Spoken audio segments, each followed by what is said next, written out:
Sweet Talk is a weekly 20-minute podcast brought to you by the Continuing Education Workforce Training Division of Idaho State University's College of Technology. This podcast is part of our continuing outreach efforts, and the format is conversation.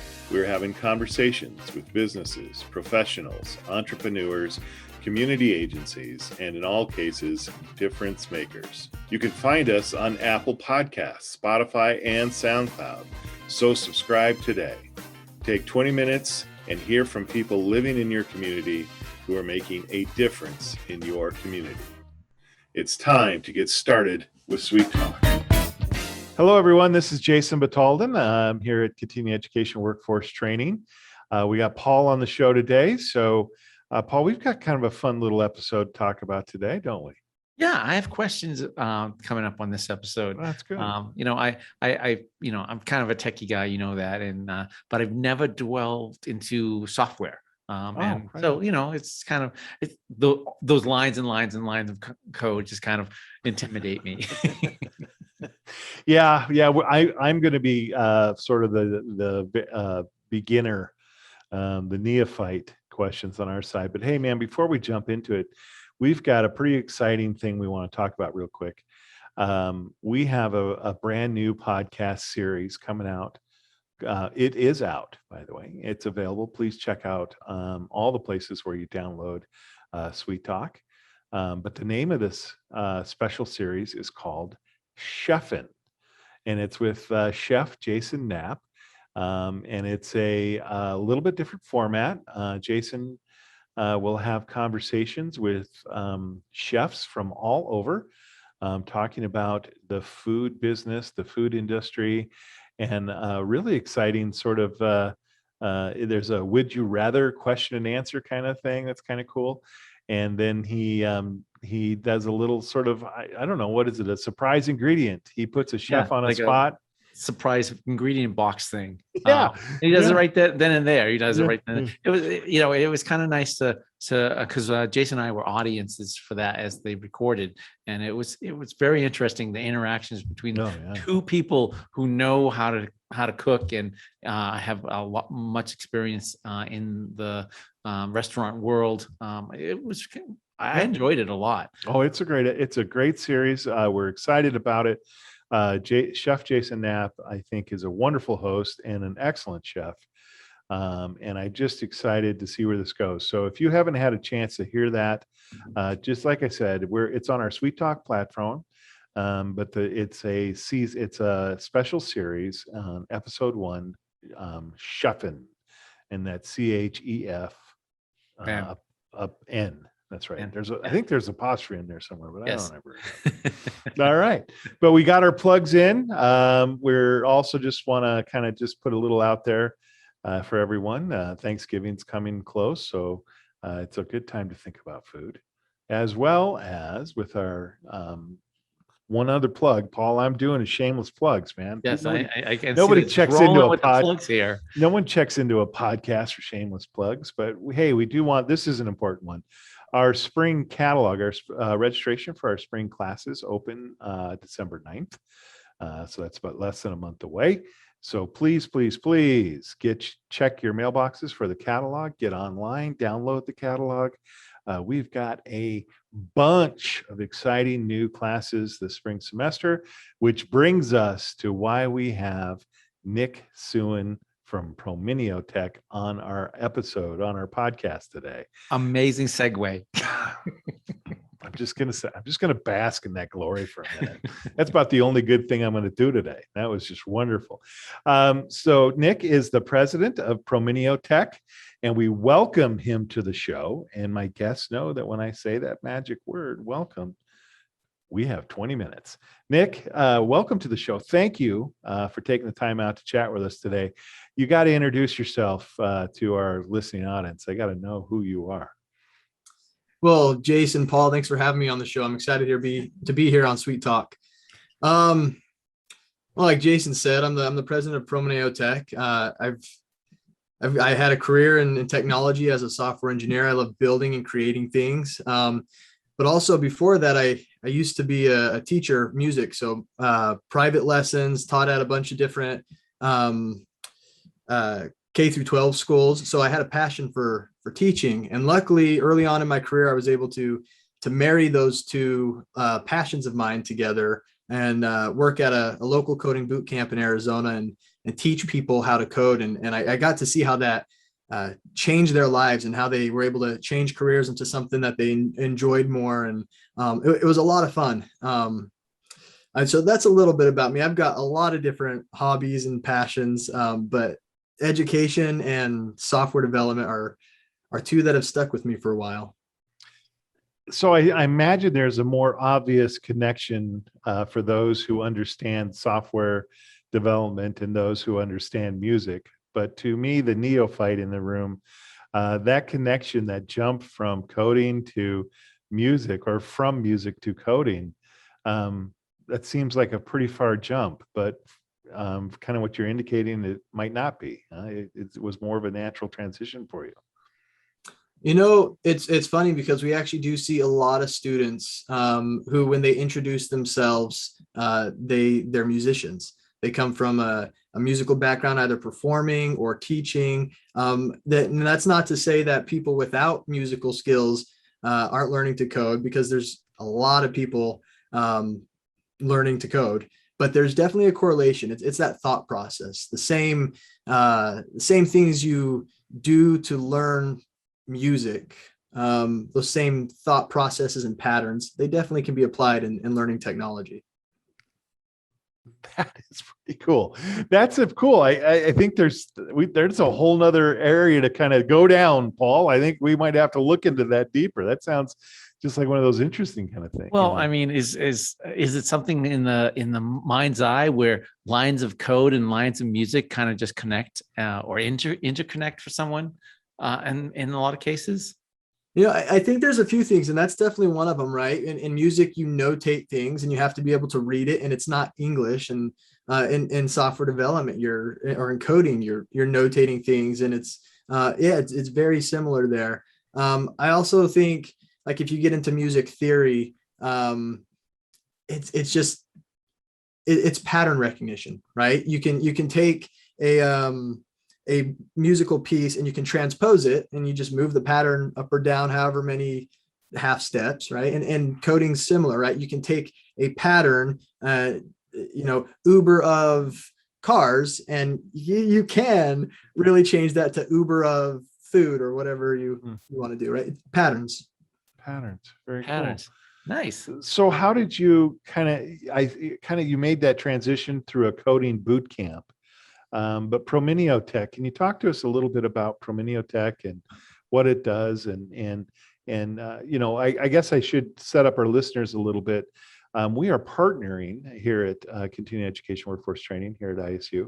We are partnering with ProMioTech Tech to provide both a front end and back end software engineer training program. So we'll talk a little bit about that, but I kind of wanted to make sure our listeners understood this connection. And by the way, these classes are available this spring semester. So, but let's talk kind of a little bit just about ProMioTech Tech and maybe kind of what they do. And I guess obviously what kind of attracted you, or did you create ProMioTech Tech, or as the president, were you in that process, or talk about that a little bit? I was the original founder. Right on. Okay. It started in my living room. It's one of the stories. It started with me teaching people in my living room how to code and helping them get jobs in software development.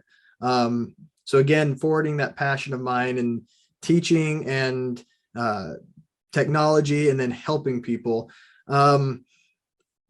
We're a very mission-driven company, and our mission is to make technology education affordable and accessible so that anyone has the opportunity to change their lives through this type of education. So coding boot camps they've been around for about a decade now, and they've done a lot of good, right? There's a lot of people who have changed their careers through coding boot camps in a fast-paced program, anywhere from 12 to 33 weeks. And, working in the industry, I took a look at it. I really liked what I was doing as a teacher. And I thought it could be done a little better. And so that's kind of where ProMioTech Tech came from. And I thought we could make it more accessible. So that's what we do. Is we teach people in 18 weeks, people with zero experience, how to code, and give them the skills necessary. And when I say give, I mean provide what they need to learn the skills necessary, right? We can't give anyone anything. It's always hard work, right? But after the hard work and with what we provide through the programs, we help students land jobs in the industry as software developers, software engineers. So that's what we do in a nutshell. Okay.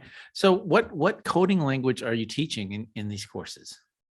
That's a good question. So there's two separate courses. There's the front end software engineering program, and the back end software engineering program. The front end focuses on JavaScript mainly. Now there's a bunch of different languages and frameworks that are taught in each one, but the core language is JavaScript.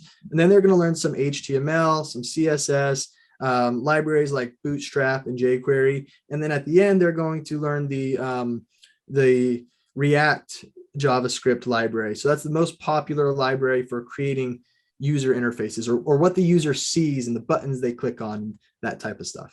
And then the back-end program, which is something that actually makes us a little unique, is it's based on Java. Now, a lot of boot camps don't teach Java. It's a little more verbose, but it is one of the most in-demand and popular languages for back-end software development, backed by a ton of big companies, including like AWS, Amazon. So that one, they're learning Java, and they learn some MySQL, and they learn Spring Boot. Again, a bunch of accompanying frameworks. Very cool. Very cool. So a guy like me who, I mean, I'm not sure if you were speaking Spanish there for a second or no. And that I don't mean no insult to the Spanish speakers in our audience. It was a very foreign language to me. But what do people do with these type of skills that you're teaching in these programs? So the coolest thing, the cool side of what they do with these skills is they create. They build things. They make things happen that weren't happening before. Some of you might relate, if you ever look at a ream of paper or a notebook and empty a blank notebook, and you think of all the different possibilities there, right? You could write a story, you could draw a picture, you could fold origami. There's so much you can do with paper, right? Now imagine an infinite amount of paper, right? And the ability to create and connect different systems from anywhere. You can just build anything that you can imagine. So that's what you do with it. But then it's also a career, right? It's something that people can get into and make a career for themselves. There's a lot of demand. So, if you work hard and you develop these skills, it's one of the fastest and most rapidly growing industries in the world. Very cool. And creating websites, working with major companies, as you mentioned, to help people do whatever they need to do in a world of infinite paper without using paper. Is kind of what we're, very cool. And I should have been more specific too. I get excited about the creativity, but no, it's great. So my question is, I mean, you hear coding, and everyone, kind of aspires, and people have these things. Oh yes, I'll be a coding. But when someone actually gets into your program and starts working on it, what can they expect as when they take these classes? Because a lot of times, some people are coming out of this completely blank, and they have no idea what is involved in a coding class. That's a great question, because if you go into construction or medicine or anything else, like we know what those are, right? We're familiar with those as people. Coding's kind of abstract. If you haven't done it before, you might not understand what you're getting into. And I think that's where the question kind of stems from. So I'll work backwards here and describe first kind of what coding is, and then what the format of the class is like, what they can expect kind of on a day-to-day basis. But coding is simply writing instructions for the computer to read, right? So Jason mentioned different languages. Coding is a different language, right? It's depending on which language you learn, you're just writing instructions and telling the computer to do these steps. Just like if you were leaving instructions for a babysitter, and you say, hey, do these things in this order, or if you're telling someone how to care for, to do anything, writing instructions for the computer. The way we facilitate learning this in an 18-week period on a part-time basis is we use what's called a flipped classroom model. So students will come to class in the middle of each academic week with their instructor. It's an hour and a half in the evening, but before that, at the beginning of the academic week, students will watch pre-recorded videos, curriculum, and start to become familiar with the concepts they're learning for that week. So that when they come to class, the instructor is not a content delivery mechanism. He or she is not just spewing information. Rather, they're helping the student solidify what they've already started learning in a very Socratic fashion. That means they're answering questions, they're asking questions, they're figuring out what the students in their class specifically need, and then helping them progress. And so that's one way we're able to take a lot of content and help students learn it in a shorter period of time. Then students are working on writing code, building projects, doing research, learning more about the industry. And it's I want to say a standard academic process in that you're learning, but it's also not standard. It's so different. Right on. Yeah. So, go ahead, Paul. Yeah, that flipped classroom. I'm very familiar with that concept. You know, the point of the flipped classroom is to digest the lecture before class so that your instructor can answer your questions that you have about the material during class. That way, the instructor can maximize their time helping you understand the course material rather than just deliver it. Exactly. Right. And that helps them, that facilitates a better learning environment. Excellent. So is this 18-week program then, is it also useful for those who are maybe already doing some type of software engineering, and then again, maybe you just don't accidentally do this, but is there an upskill? Would this be a beneficial program for those looking to upskill or to, I mean, who knows? Maybe it's even required for employment. I guess that's again a little bit of how little I know. No, that's a good question. So we see all different types of students come through the program. The majority have never coded before, but we do have a bunch who fall into two different categories. Either they've started self-teaching, and software engineering is a very cool topic to learn because you can learn on your own. There are a lot of resources out there. But the students who come to us that have already started self-learning and they've already made good progress, what they find is it's a very vast industry. So they're trying to go from point A to point B, and their path looks like this because they don't know what they don't know. And so they get to this point right here and they're like, all right, enough surface area. I want to go straight here. And so they say, let's look at a program to guide me to say, what do we need to learn to get there? So we do see students like that. We also see students who have been in the industry before, and maybe they're using different languages and they want to upskill to a more current language, or they just need to learn a different language. So they're already software developers and they just don't have the languages under their belt that these programs teach. Excellent. So now if someone was coming into the class, what kind of technology is required to take these classes? That's a great question. So the minimum technical specifications needed for the computer, whether it's a laptop or a desktop, whatever it is, because it's online, so you can be plugged into a desktop. It's an i5 processor and 8 gigabytes of RAM. And if you don't know how to find that, you can Google that real quick. It's really easy to find on any computer, but that's pretty much the minimum that most new computers have anyway. So you just want to check that, make sure that your computer's fast enough and that you have access to internet.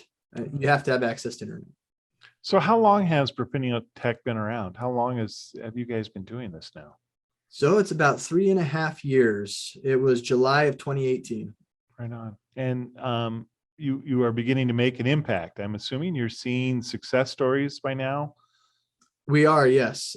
Since the first cohort, we've seen success stories of our students landing jobs in the industry. One of my favorite stories, she was one of my first students when I was teaching in my living room.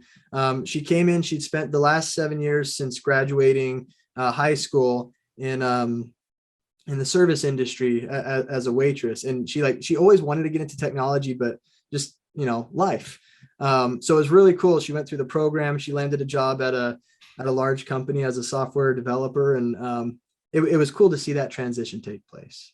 Very cool. I was going to ask you for a story, and you gave it to me without Yeah, asking. that was good.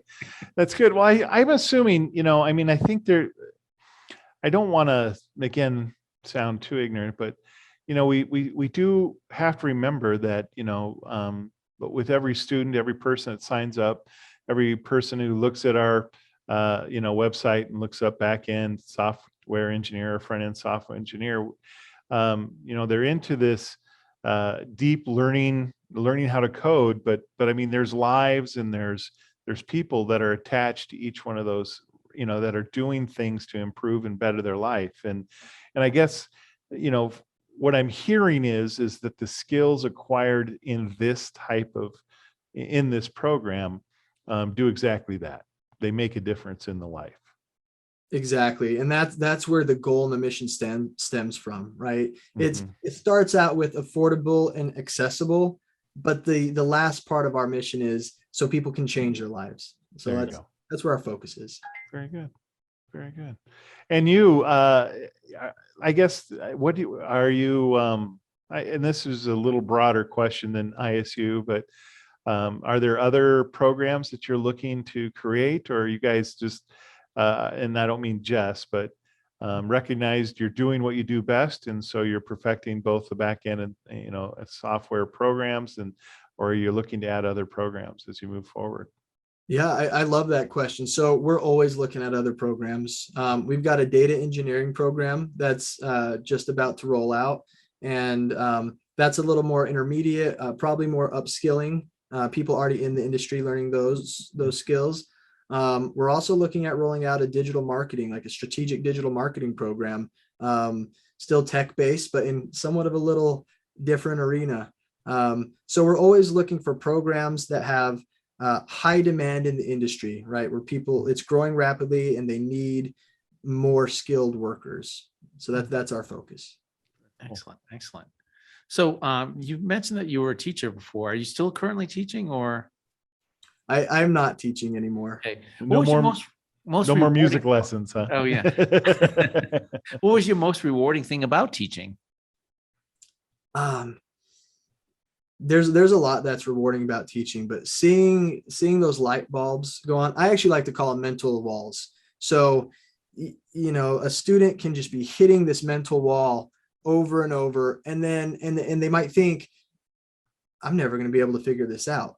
And then, they take a break, they go eat or something, and they come back, and like at some point it clicks. And sometimes it's not even, they don't even notice that it clicks. They don't even notice they're through the mental wall, but they're focusing on a different topic further along. And all of a sudden they're doing what they thought they'd never be able to do before.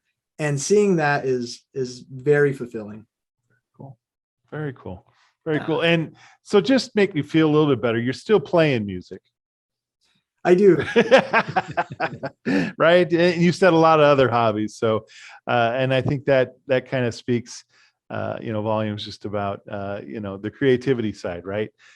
You can never if you are creative, you can never stop creating, no matter how hard you try. So that's very cool. I've got an off-topic question. Since you're a musician, favorite album? Favorite album. That's very difficult. So I don't like favorites. I can't tell you favorite food. I love food. I can't tell you favorite. But what I can tell you, there's an album that does have significant I guess meaning or impact in my life. And it was Have a Nice Day by Bon Jovi. That's when I was, I started listening to music more intently with that album. So there you go. It's there. There you go. Thanks for sharing that. That's pretty cool. Well, the timer bumped off on us, but we do want to get a couple little information out to everyone. First of all, please go on our website at cetrain@isu.edu and just hit in the search bar back-end software engineer or front-end software engineer. and you're going to find a landing page on our website for both of those classes. We have we already have a couple classes running this term, but starting spring, and remember, registration for these classes opens December 9th. But our front-end software engineer classes start January 26th of 2022, and again in March 17th of 2022. And those are for our spring semester. So definitely get on our landing page, look up that information. You'll find some links. You'll find some links to ProMioTech Tech. You'll find all the information that you need to help you make the decision. The back-end software engineers program starts in February and April. Now, real quick question. I know we are timer hit, but do you have to take these sequential, Nick? Do you need to take front end first before you can take back end? Can you take them simultaneously at the same time?